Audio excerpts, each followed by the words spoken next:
வணக்கம் நண்பர்களே, உங்களை அன்போடு இந்த சேனலுக்கு வரவேற்கிறேன். இந்த வீடியோவை முழுசா பாருங்க. நீங்க செலவு பண்ற இந்த நேரம் கண்டிப்பா வீண் போகாதுன்னு நான் நம்புறேன். உங்களுக்கு ஏதாவது கருத்து இருந்துச்சுன்னா அத கமெண்ட்ல சொல்லுங்க. வீடியோ பிடிச்சிருந்துச்சுன்னா லைக் பண்ணுங்க. தொடர்ந்து நம்ம வீடியோக்களை பார்க்கணும்னு விருப்பப்பட்டீங்கன்னா சேனலை சப்ஸ்கிரைப் பண்ணிக்கங்க. பெல் பட்டனையும் ஆன் பண்ணிக்கங்க. உங்க நண்பர்கள் இதை தெரிந்து கொள்ள வேண்டும் என்று விருப்பப்பட்ட அவர்களுக்கும் பகிர்ந்து கொள்ளுங்கள்.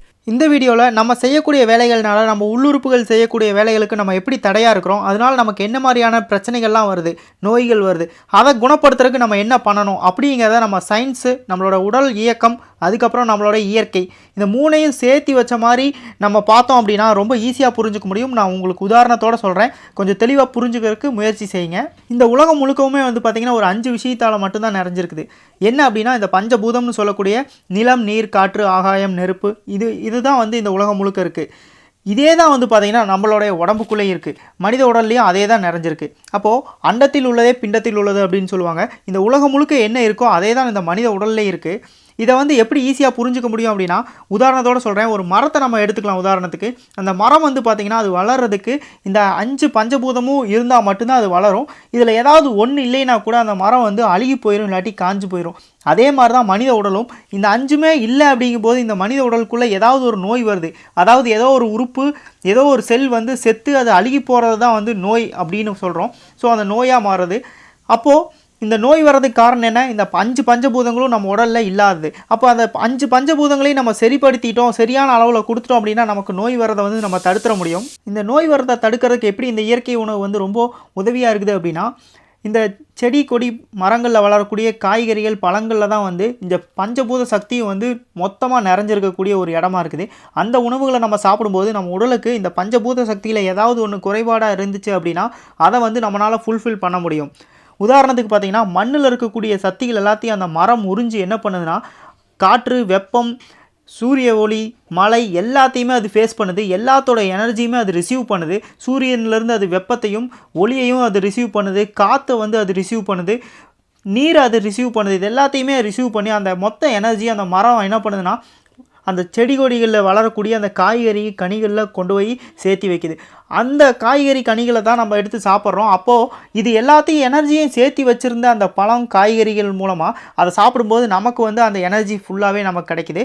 அதன் மூலமாக நம்மளுடைய இந்த 5 பஞ்சபூதத்தையும் நம்ம ஃபுல்ஃபில் பண்ண முடியும். அப்படி தான் நம்ம இந்த அண்டத்தில் உள்ளதே பிண்டத்தில் உள்ளது, இந்த அண்டத்தில் இருக்கக்கூடிய இந்த மரம் செடி கொடிகளில் இருக்கக்கூடிய எனர்ஜியை ரிசீவ் பண்ணி நம்மளுடைய இந்த பிண்டத்தில் நம்ம கொடுக்க முடியும். இப்படி தான் நமக்கு தேவையான ஆரோக்கியத்தை நம்ம கொடுத்துக்க முடியும். இப்போ ஏதாவது ஒரு உறுப்பு பாதிக்கப்பட்டிருக்கு அப்படிங்கும்போது உண்ணாவிரதத்தின் மூலமாகவும் நம்ம சரி பண்ண முடியும் அப்படிங்கிறது தான் இந்த இயற்கை மருத்துவம் சொல்லக்கூடியது. அப்போ இந்த உண்ணாவிரதம் நம்ம உடல் ஆரோக்கியப்படுத்துறதுக்கு எந்த வகையில் உதவியாக இருக்குது அப்படிங்கிறதையும் நம்ம தெரிஞ்சுக்கலாம். நம்மளுடைய பஞ்சபூதங்கள் பார்த்திங்கன்னா 5 இருக்குது. இந்த 5 பஞ்சபூதமும் ஒவ்வொரு பஞ்சபூதமும் பார்த்திங்கன்னா 2 உறுப்புகளை சார்ந்திருக்கு.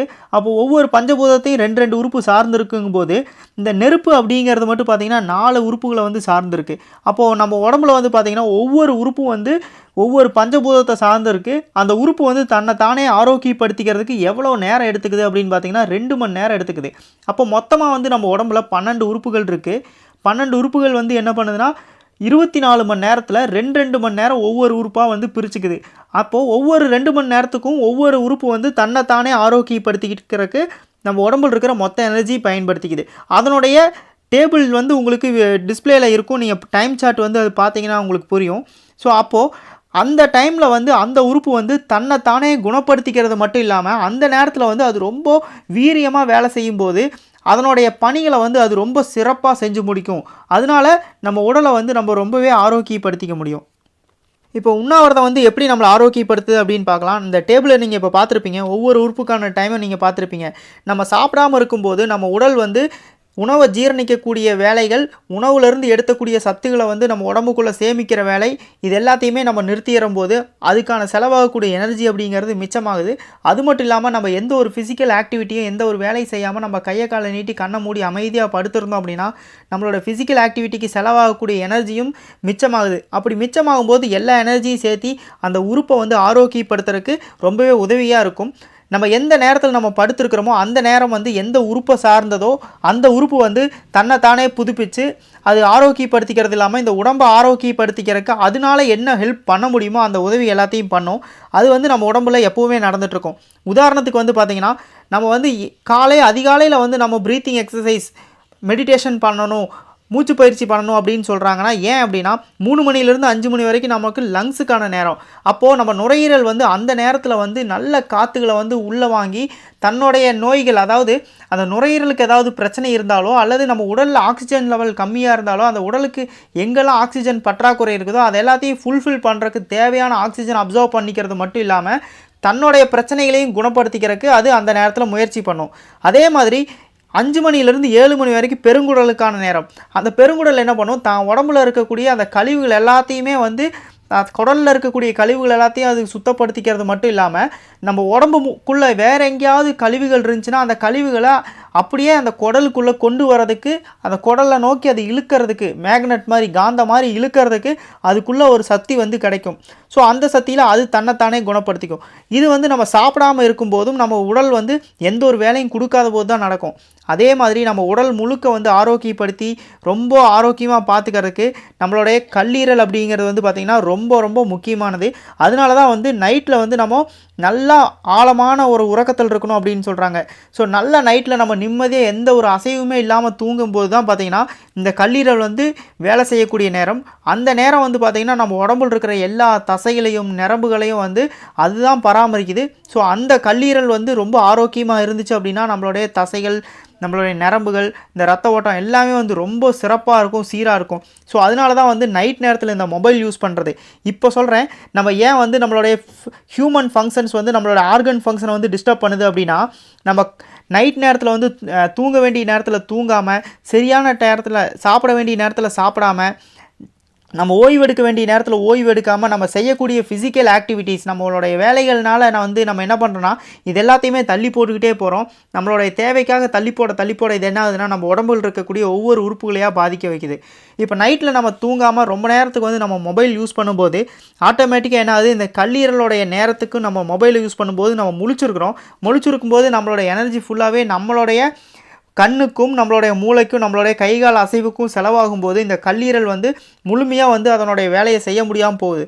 அப்போ நம்ம உடலில் இருக்கக்கூடிய உறுப்புகளையும் மற்ற தசைகள், எலும்புகள், ஜாயின்ட்ஸு எல்லாத்தையும் பராமரிக்கக்கூடிய அந்த கல்லீரல் தன்னைத்தானே புதுப்பிக்கவும் முடியாமல், மற்ற உறுப்புகளை வந்து ஆரோக்கியப்படுத்தவும் முடியாமல் அதனுடைய செயல்பாடுகள் வந்து வேலைகள் கொஞ்சம் கொஞ்சமாக அதனுடைய வேலை கம்மியாகிட்டே வரும். இதன் காரணமாக என்ன ஆகும்னா நம்மளுக்கு நாளடைவில் பல நோய்களை வந்து நம்ம சந்திக்க வேண்டியது வரும். இது ஒரு நாள் 2 நாளில் நடக்கக்கூடிய பிரச்சனை இல்லை. ரொம்ப நாள் 6 மாத காலம், 1 வருஷ காலம், 3 வருஷம், 5 வருஷ காலம் இப்படி நம்ம தொடர்ந்து செய்யக்கூடிய தவறுகள் வந்து ஒரு கட்டத்தில் அது ஒரு பெரிய ஒரு நோயாக கொண்டு வந்து நமக்கு விட்டுரும். இது ஒரு நாள் 2 நாளில் வந்து நமக்கு வரக்கூடியதில்லை, நம்ம தொடர்ந்து செய்யக்கூடிய தவறுகள்னால வரக்கூடியது. இதை நம்ம வந்து ரெக்கவர் பண்ணிக்க முடியும், சீக்கிரம் குணப்படுத்திக்க முடியும். எப்படி குணப்படுத்த முடியும்? இதுக்கு முன்னாடி நான் சொன்ன மாதிரி இந்த உண்ணாவிரதமும், நம்ம உடலுக்கு கொடுக்க வேண்டிய ஓய்வு, சரியான உணவு முறைகள், இதன் மூலமாக வந்து நம்ம கண்டிப்பாக நம்மளை ஆரோக்கியப்படுத்திக்க முடியும். அப்படி ஆரோக்கியப்படுத்திக்கிறதுக்கு நம்ம என்ன பண்ணணும்னா நம்மளுடைய ஃபிசிக்கல் ஆக்டிவிட்டீஸ், அதாவது நம்ம உடல் உழைப்பு எந்த நேரத்தில் கொடுக்கணும், எந்த நேரத்தில் ஓய்வு எடுக்கணும் அப்படிங்கிறத நம்ம தெரிஞ்சிருக்கணும். இப்போ இதயம் சார்ந்த பிரச்சனை உள்ளவங்க எந்த நேரத்தில் ஓய்வு எடுக்கணும், எந்த நேரம் இதயம் வேலை செய்யும்னு தெரிஞ்சுக்கிட்டீங்க. அதே மாதிரி ஒவ்வொருத்தரும் எந்தெந்த உறுப்பு உங்களுக்கு பிரச்சனையாக இருக்குது, எந்த உறுப்பை நீங்கள் ஆரோக்கியப்படுத்தணும்னு நினைக்கிறீங்களோ அந்த நேரத்தில் அந்த உறுப்புக்கு ஓய்வு கொடுக்கறக்காக நீங்கள் என்ன பண்ணுங்கள், முழுக்க நீங்கள் ஃபிசிக்கல் ரெஸ்ட்டும் எடுத்துகிட்டு உள்ளுக்குள்ளே ஃபுட்டு எதுவும் கொடுக்காம, தண்ணி கூட குடிக்காமல் நீங்கள் அமைதியாக படுத்துருந்தீங்க அப்படின்னா அந்த 2 மணி நேரத்தில் அந்த உறுப்பை நீங்கள் ஆரோக்கியப்படுத்த முடியும். இப்படி ஒவ்வொரு உறுப்பு சார்ந்த பிரச்சனை இருக்கிறவங்க அந்தந்த உறுப்புக்கான நேரங்களில் நீங்கள் முழுமையாக ஓய்வு எடுக்கும்போது கண்டிப்பாக அந்த உறுப்பு வந்து ஆரோக்கியமாக இருக்கும் அப்படிங்கிறதுல எந்த சந்தேகமுமே இல்லை. அந்த உறுப்பு ஆரோக்கியமாகிடுச்சுன்னா அந்த உறுப்பு சார்ந்த எந்த பிரச்சனையுமே வராது. இப்படி ஒவ்வொரு உறுப்பாக வந்து நம்ம ஆரோக்கியப்படுத்திக்கும் போது கண்டிப்பாக வந்து நம்மளுடைய முழு ஆரோக்கியத்தையுமே வந்து நம்ம சிறப்பாக பார்த்துக்க முடியும். இதை வந்து நீங்கள் ட்ரை பண்ணி பார்க்கணும் அப்படின்னு நினச்சிங்கன்னா ட்ரை பண்ணி பாருங்கள். ஒரு 30 நாள் அல்லது ஒரு 15 நாள் நீங்கள் ட்ரை பண்ணி பாருங்கள். மிகப்பெரிய ஒரு மாற்றத்தை நீங்கள் அடைவீங்க. இதுதான் இயற்கை மருத்துவத்தில் நாங்கள் சொல்லி கொடுத்துட்டு வந்துட்டுருக்கோம். அதனால் அதன் மூலிமா வந்து நிறையா பேர் நிறையா பலன் அடைஞ்சிட்டு இருக்காங்க. எப்படி உடம்பு இந்த அளவுக்கு மாறுச்சு, மருந்து மாத்திரைகள்லாம் சாப்பிடும்போது மாறாத ஒரு உடல் இந்த 10 நாள் 15 நாளில் எப்படி மாறுச்சு அப்படிங்கிற கொஸ்டின் எல்லாருக்குள்ளேயுமே இருக்குது. இந்த விஷயங்களை தான் வந்து எல்லாருக்கும் கற்றுக் கொடுத்துட்டு வரோம். அதை சரியாக செய்ய ஆரம்பிக்கும் போது ஆட்டோமேட்டிக்காக அந்த உடம்பு வந்து தன்னைத்தானே புதுப்பிச்சு ரொம்ப ஆரோக்கியமாகுது. இது வந்து பெரிய ஆச்சரியமாக இருக்குது மற்றவங்களுக்கு, வெளியிலேருந்து பார்க்குறவங்களுக்கு. ரொம்ப சிம்பிளான விஷயம். இதை நீங்கள் வீட்டிலேருந்தே கூட ட்ரை பண்ணுங்கள். கண்டிப்பாக உங்களை நீங்களே வந்து ஆரோக்கியப்படுத்திக்க முடியும் நண்பர்களே. ஒரு சிம்பிளான விஷயம், உடலுக்கு தேவையான நேரத்தில் ஓய்வு, தேவையான உணவு, தேவையான முறையில் நமக்கு உடலை ஆரோக்கியப்படுத்திக்கிறதுக்கு நம்ம என்னென்ன செய்யணுமோ அதை செஞ்சாலே போதும். ரொம்ப நன்றி நண்பர்களே. இந்த நம்ம வீடியோவை பார்த்ததுக்கு ரொம்ப நன்றி. நம்ம சேனலை விசிட் பண்ணுங்கள். நிறைய ஆரோக்கியம் சார்ந்த வீடியோக்கள் உங்களுக்காக நான் போட்டுகிட்டே இருக்கேன். எல்லாத்தையும் பாருங்கள். நன்றி. உங்க ஃப்ரெண்ட்ஸ் கிட்ட ஷேர் பண்ணுங்க. நாலேஜ் ஷேர் பண்ணும்போது தான் அது மல்டிப்ளை ஆகும். உங்க சர்க்கிள்ல இருக்கிற எல்லாருக்கும் இந்த கண்டென்ட் யூஸ்ஃபுல்லா இருக்கும். நாங்க இன்னும் நிறைய எக்ஸைட்டிங் கண்டென்ட்டோட வர போறோம். உங்க சப்போர்ட் இருந்தா நாங்க இன்னும் பெட்டர் வீடியோஸ் கொண்டு வர முடியும். டுகெதரா நம்ம அமேசிங் கம்யூனிட்டி பில்ட் பண்ணலாம். அடுத்த வீடியோவில் மீண்டும் சந்திக்கலாம். அது வரைக்கும் சேஃபா இருங்க, ஹாப்பியா இருங்க. யூனிக் சொல்யூஷன் ஃபேமிலியே நீங்களும் ஒரு பார்ட். நன்றி நண்பர்களே.